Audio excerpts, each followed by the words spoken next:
എരിഞ്ഞടങ്ങാത്ത മണിപ്പൂരും പുകയുന്ന അഗ്നിവീറും ഇവ രണ്ടും ആഗോളതലത്തിൽ ഇന്ത്യ ശ്രദ്ധിക്കപ്പെടുന്നതിന് കാരണമായി തീർന്നിരിക്കുകയാണ്. ചുമർ ചിത്രങ്ങൾ മുതൽ പാർലമെന്റ് വരെ കത്തിപ്പടരുകയാണ് അഗ്നിവീർ.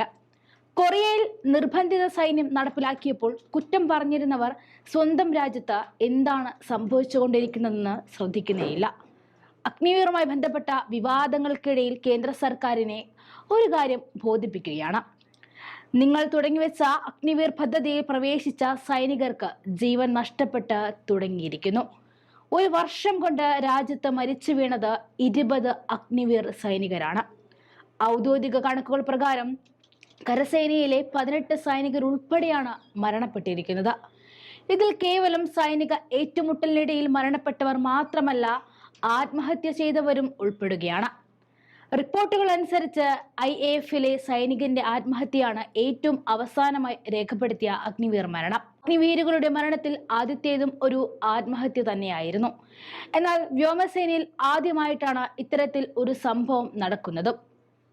കഴിഞ്ഞ ദിവസം രാത്രി ആഗ്രയിലെ എയർഫോഴ്സ് സ്റ്റേഷൻ സെൻട്രി ഡ്യൂട്ടിയിലിരിക്കുകയായിരുന്നു ശ്രീകാന്ത് കുമാർ ചൗധരി എന്ന 22 വയസ്സുള്ള അഗ്നിവീർ ആത്മഹത്യ ചെയ്തത്. 2022 അഗ്നിപഥ് പദ്ധതിയിലൂടെ ഉത്തർപ്രദേശിലെ ബലിയ ജില്ലയിൽ നിന്നുമുള്ള ചൗധരി വ്യോമസേന അഗ്നിവീരായി ചേരുന്നത്. ആത്മഹത്യയുടെ പിന്നിലെ കാരണം എന്തെന്നറിയാൻ ബോർഡ് ഓഫ് എൻക്വയറി രൂപീകരിച്ചതായി സർക്കാർ പറയുന്നുണ്ട്.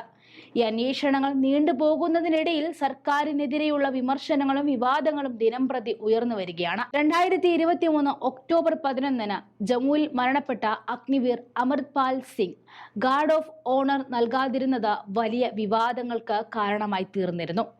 സ്വയം മുറിവേൽപ്പിച്ചാണ് അമൃത്പാൽ സിംഗ് മരിച്ചതെന്ന് വാദിച്ചായിരുന്നു അധികൃതർ ഗാർഡ് ഓഫ് ഓണർ നിഷേധിച്ചതും. ഇതിന് പിന്നാലെയാണ് 2023 ഒക്ടോബർ 22 സിയാച്ചിനിലെ ഡ്യൂട്ടി ലൈനിൽ വെച്ച് അഗ്നിവീർ അക്ഷയ് ലക്ഷ്മൺ മരണപ്പെട്ടത്. ലക്ഷ്മണിന്റെ മരണമാണ് ഇന്ന് രാജ്യത്തെ നടുക്കുന്ന തരത്തിലുള്ള വിവരങ്ങൾ പുറത്തു വരുന്നതിന് കാരണമായത്. ലക്ഷ്മണന്റെ മരണത്തിന് പിന്നാലെയാണ് അദ്ദേഹത്തിന്റെ കുടുംബത്തിന് തക്കതായ പെൻഷനോ ആനുകൂല്യങ്ങളോ ലഭിക്കുന്നില്ല എന്ന വാദവുമായി പ്രതിപക്ഷ നേതാവ് രാഹുൽ ഗാന്ധി രംഗത്തെത്തുന്നത്. നഷ്ടപരിഹാരവുമായി ബന്ധപ്പെട്ട തർക്കങ്ങൾ അവിടെയും തീർന്നില്ല. ജനുവരിയിൽ ജമ്മു കാശ്മീരിലെ രജൌരി സെക്ടറിലുണ്ടായ കുഴിബോംബ് സ്ഫോടനത്തിൽ അഗ്നിവീർ അജയ് സിംഗ് എന്ന 20കാരൻ കൊല്ലപ്പെട്ടിരുന്നു. ഇദ്ദേഹത്തിന് കുടുംബത്തിന് കേന്ദ്ര സർക്കാർ നഷ്ടപരിഹാരം നൽകിയില്ല എന്ന് ചൂണ്ടിക്കാട്ടി രാഹുൽ വീണ്ടും രംഗത്തേക്ക് വന്നു. US സൈനികരുടെ ലൈംഗിക കുറ്റകൃത്യങ്ങളിൽ നടപടിയെടുക്കും. എന്നാൽ രാഹുലിന് മറുപടിയായി പ്രതിരോധ മന്ത്രി രാജ്നാഥ് സിംഗ് ലോക്സഭയിൽ ചില വാദങ്ങൾ ഉയർത്തിക്കാണിച്ചു. അതിലൊന്ന് ഡ്യൂട്ടിക്കിടെ മരിക്കുന്ന അഗ്നിവീരുകൾക്ക് കേന്ദ്ര സർക്കാർ 1 കോടി രൂപ നഷ്ടപരിഹാരം നൽകുന്നു എന്നതാണ്. ഇന്ത്യയിലെ ജനങ്ങൾ മുഴുവൻ ഞങ്ങൾ സുരക്ഷിതരാണ്, അതിർത്തിയിൽ കാവലായി ജവാന്മാരുണ്ടല്ലോ എന്ന് ആശ്വസിക്കുന്ന സൈന്യത്തെ കൊണ്ട് പോലും BJP സർക്കാർ ഇക്കാര്യത്തിൽ നുണ പറയിപ്പിച്ചു. 1,65,000 കോടി രൂപയിൽ 98.039 ലക്ഷം രൂപ ഇതിനോടകം അജയ് സിംഗിന്റെ കുടുംബത്തിന് നൽകിയിട്ടുണ്ടെന്ന് സൈന്യം എക്സിലൂടെ അറിയിച്ചു. ഈ വാദത്തെയും പൊളിച്ചത് രാഹുൽ ഗാന്ധി എന്ന ഇന്ത്യയുടെ പ്രതിപക്ഷ നേതാവാണ്. പ്രതിരോധ മന്ത്രി രാജ്നാഥ് സിംഗ് പച്ചക്കള്ളം പറയുകയാണെന്ന് രാഹുൽ പ്രതികരിച്ചു. തുടർന്ന് കൊല്ലപ്പെട്ട അഗ്നിവീർ സൈനികൻ അജയ് സിംഗിന്റെ പിതാവാണ് തങ്ങൾക്ക് നഷ്ടപരിഹാരം ലഭിച്ചില്ല എന്ന് വ്യക്തമാക്കിയതെന്നും രാഹുൽ ഇന്ത്യയോട് വിളിച്ചു പറഞ്ഞു. കൊല്ലപ്പെട്ട സൈനികന്റെ കുടുംബവുമായി സംസാരിക്കുന്ന വീഡിയോ പങ്കുവെച്ചുകൊണ്ടായിരുന്നു വിഷയത്തിൽ കേന്ദ്രത്തിന്റെ പൊള്ളത്തരം രാഹുൽ തുറന്നു കാട്ടിയത്. സത്യം സംരക്ഷിക്കുക എന്നതാണ് എല്ലാ മതങ്ങളുടെയും അടിസ്ഥാനം. എന്നാൽ രക്തസാക്ഷി അഗ്നിവീറിന്റെ കുടുംബത്തിന് സഹായം ലഭിക്കുന്നതിനെക്കുറിച്ച് പ്രതിരോധ മന്ത്രി രാജ്നാഥ് സിംഗ് പാർലമെന്റിൽ കള്ളം പറഞ്ഞിരിക്കുന്നു. രക്തസാക്ഷി അഗ്നിവീർ അജയ് സിംഗിന്റെ പിതാവ് തന്നെയാണ് അദ്ദേഹത്തിന്റെ നുണകളെക്കുറിച്ച് എന്നോട് പറഞ്ഞിരിക്കുന്നത്.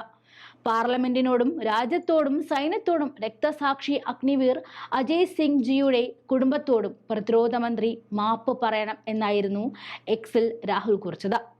രക്തസാക്ഷികളുടെ കുടുംബങ്ങൾക്ക് ആവശ്യമായ എല്ലാ സഹായവും ലഭിക്കണമെന്ന് രാഹുൽ ഗാന്ധി പാർലമെന്റിൽ ആവശ്യപ്പെട്ടിരുന്നു.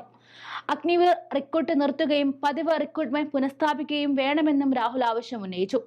രാജ്യത്തിന് വേണ്ടി ജീവൻ കളഞ്ഞ സൈനികന് രക്തസാക്ഷി പദവി പോലും ലഭിക്കുന്നില്ല എന്ന് രാഹുൽ ഗാന്ധി പറഞ്ഞു. അഗ്നിവീർ പദ്ധതി BJP സർക്കാരിന് യൂസ് ആൻഡ് ത്രോ പദ്ധതി പോലെയാണെന്നും വിമർശിച്ചു. എന്നാൽ ഏറെ ആലോചിച്ച ശേഷമാണ് കേന്ദ്ര സർക്കാർ ഈ പദ്ധതി കൊണ്ടുവന്നത്. കൂടാതെ ഇത്തരത്തിലുള്ള സ്കീമുകൾ പല രാജ്യങ്ങളിലും പ്രവർത്തിക്കുന്നുണ്ട്. ഇന്ത്യയിൽ മാത്രമല്ല ഇത്തരം റിക്രൂട്ട്മെന്റുകൾ US-ലും UK-ലുമുണ്ട്. അവിടെയുള്ള ആളുകൾക്കൊന്നും അതിനോട് എതിർപ്പില്ല. അഗ്നിവീർ പദ്ധതിയെക്കുറിച്ച് മനസ്സിലാകാതെ അതേക്കുറിച്ച് ശരിയായ വിവരങ്ങൾ ലഭിക്കാതെ ഇങ്ങനെ സഭയെ തെറ്റിദ്ധരിപ്പിക്കുന്നത് ഉചിതമല്ല എന്നായിരുന്നു രാഹുലിന്റെ വിമർശനത്തോടുള്ള രാജ്നാഥ് സിംഗിന്റെ മറുപടി. ഇതിനിടയിൽ ആർമി ഗ്രൂപ്പ് ഇൻഷുറൻസിലൂടെ തങ്ങൾക്ക് 48 ലക്ഷം രൂപ ലഭിച്ചുവെന്ന് അജയ് സിംഗിന്റെ പിതാവ് പറഞ്ഞതായും NDTV അടക്കമുള്ള ഏതാനും ദേശീയ മാധ്യമങ്ങൾ റിപ്പോർട്ട് ചെയ്യുകയുണ്ടായി. എന്നാൽ ഇതിന് കേന്ദ്ര സർക്കാർ നൽകിയെന്ന് വാദിച്ച 1 കോടി രൂപയുമായി ബന്ധവുമില്ല. അഗ്നിവീർ പദ്ധതി പ്രകാരം 17 മുതൽ 21 വയസ്സ് വരെ പ്രായമുള്ള യുവാക്കളെ 4 വർഷത്തേക്ക് സൈന്യത്തിൽ ഉൾപ്പെടുത്തുന്നു. എന്നാൽ സൈന്യത്തിൽ നിന്നും വിരമിച്ചതിന് ശേഷം ഇവർക്ക് പെൻഷനും മെഡിക്കൽ സൗകര്യങ്ങളും ലഭിക്കില്ല. കിട്ടുന്നത് 4 വർഷത്തെ സേവനത്തിന് ശേഷം കേന്ദ്ര സർക്കാരിന്റെ സേവാ നിധി പാക്കേജാണ്. ഇതിൽ ഓരോ അഗ്നിവീറുകൾക്കും ലഭിക്കുന്നത് 11.71 ലക്ഷം രൂപ.